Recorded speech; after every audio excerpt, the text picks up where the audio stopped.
You ever leave a doctor's office and feel like you need a translator? You nod along, but half the words they use sound like a completely different language. Well, in this explainer, we're going to decode that language.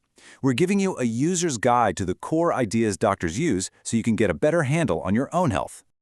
So let me start with a question for you. What's the difference between a symptom and a sign? I mean, they sound pretty similar, right? But in the world of medicine, they are two totally distinct, absolutely crucial pieces of the puzzle. We'll get to the answer in a bit, so just keep that one in the back of your mind. All right, here's our game plan. We're going to start with the biggest question of all. What does health even mean? Then we'll step into a doctor's shoes and see how they approach a problem.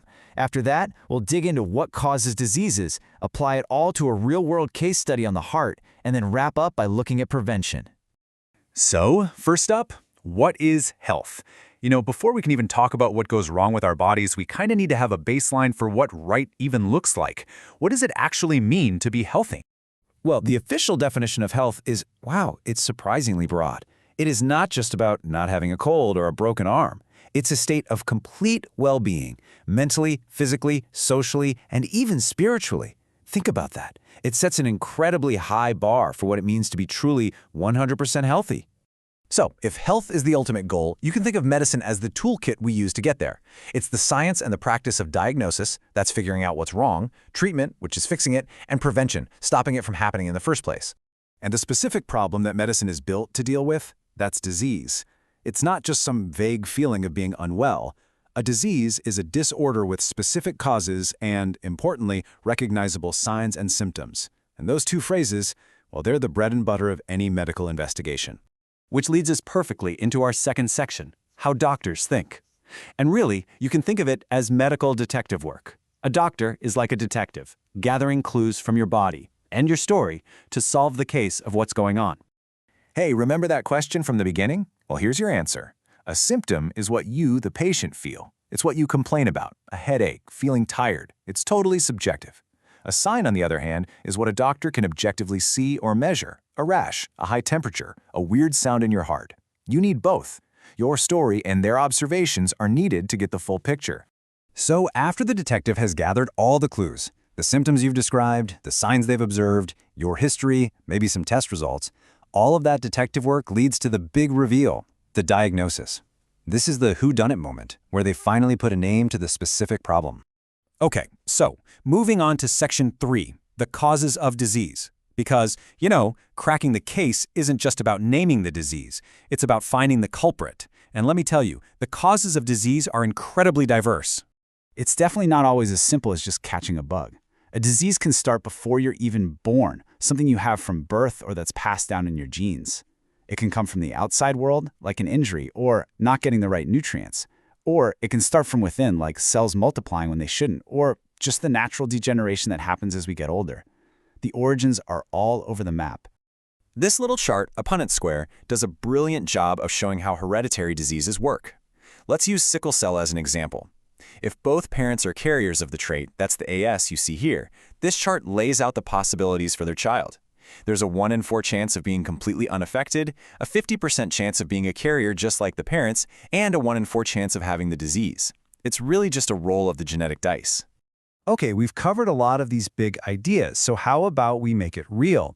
In our fourth section, we're going to do a case study. We'll take everything we've just learned and apply it to a condition that affects one of our most important organs, the heart. So, our case study is something called rheumatic fever. Now, get this. It's an inflammatory disease that can pop up weeks after a really common infection like strep throat. It's a pretty powerful example of how a seemingly simple illness can set off a much, much more serious problem. So how in the world does a sore throat lead to heart damage? Well, it's basically a chain reaction. First, you get the strep infection.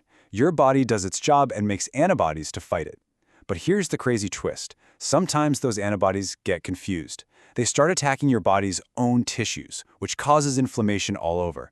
And that inflammation can then permanently scar and damage the delicate little valves inside your heart. There's actually an old medical saying that just captures this disease perfectly. Rheumatic fever bites the heart and licks the joints. What that means is, while the disease causes some temporary pain in the joints, it just licks them. It inflicts serious, lasting damage on the heart. It bites the heart hard. And this lasting damage, well, it actually becomes a whole new disease, a chronic problem called rheumatic heart disease. The heart valves get so scarred up that they just can't work right anymore. It's a crystal clear example of how one illness can evolve into a lifelong condition. So, all of this brings us to our final section, prevention and the future. Because once we understand what causes a disease, we can start to look ahead. We can try to prevent it, and we can predict what it's going to do. This is where two final key terms come into play: prophylaxis and prognosis. Prophylaxis. Yeah. It's a bit of a technical term, but it's just a fancy word for prevention. It's any action you take to stop a disease before it can even start. We're talking about things we all know, like vaccines and just good hygiene, but also really targeted stuff, like giving antibiotics for strep throat specifically to stop rheumatic fever from ever developing. And finally, we have prognosis. Once a doctor makes a diagnosis, the very next question is always, okay, so what happens now? That's the prognosis. It's the doctor's forecast, their prediction of the likely course and outcome of the disease. Is it going to be short-lived? Is it chronic? Is the outlook good? It's the medical roadmap for what lies ahead. So you see, from science and symptoms all the way to prognosis and prevention, the language of medicine isn't just jargon, it's a framework for understanding our own bodies. Knowing the cause and knowing the likely path of a disease, well, that's the first and most powerful step toward taking control of our own health. So the real question is, what will your first step be?